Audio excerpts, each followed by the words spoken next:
కరెక్ట్గా చెప్పంటే ఇది చేసినటువంటి వర్ణ వ్యవస్థ ఉంది కదా, దానికి సంబంధించి అంటే యాక్చువల్ చెప్పాలి అని అంటే ఈ కుల వ్యవస్థ లేనే లేదు.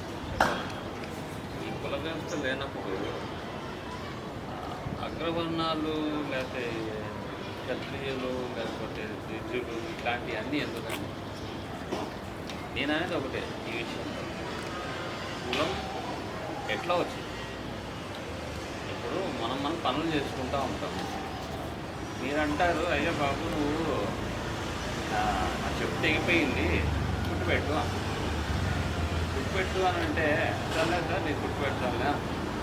అప్పుడు మీరంటారు ఆ కుట్టుపెట్టిన వాడిని పక్కన తీసేయండి, కుట్టేశాడు కదా, జంతుశరం అనుకుంటూ కుట్టాడు, ఆయన్ని పక్కన పెట్టు. ఆయన కూడా మనదేగా, ఆయన కూడా మనిషే కదా, ఆయన కూడా మనోడే కదా, ఆయన కూడా మనోడే కదా.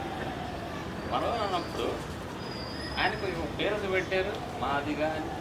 మాదేగా, ఆయన కూడా మాదేగా, ఆయన కూడా మానవుడే కదా.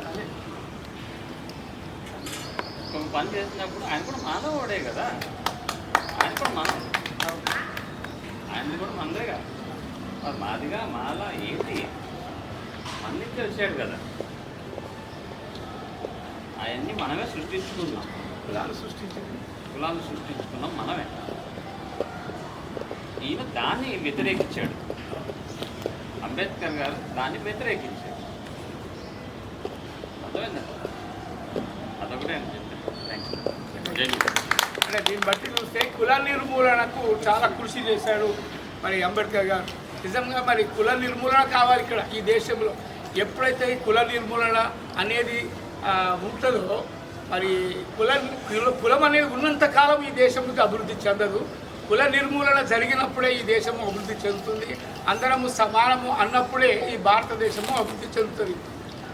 బయటకు చెప్పాలంటే మరి శాస్త్రజ్ఞులు ఎన్నెన్నో కనుక్కున్నారు. మరి భారతదేశంలో ఏం కనుక్కున్నారని చెప్పేసి చూస్తే ఇక్కడ కులము మతము అంటరానితనము ఇవి కరోనా వైరస్ కంటే భయంకరమైనది. సో కాబట్టి ఈ కుల నిర్మూలన జరగాలి ముఖ్యంగా మన భారతదేశంలో. దానికి మనమందరము కృషి చేద్దాం, మనం అందరము ముందుకు సాగుదాము, అంబేద్కర్ ఆశయాలను మనము నెరవేరుద్దాం. ఇది నేను కోరుకుంటున్నాను. మంచిది, అందరికీ వందనాలు. జై భీమ్, జై భీమ్, జై భీమ్, జై భీమ్, జై భీమ్, జై భీమ్, జై అంబేద్కర్.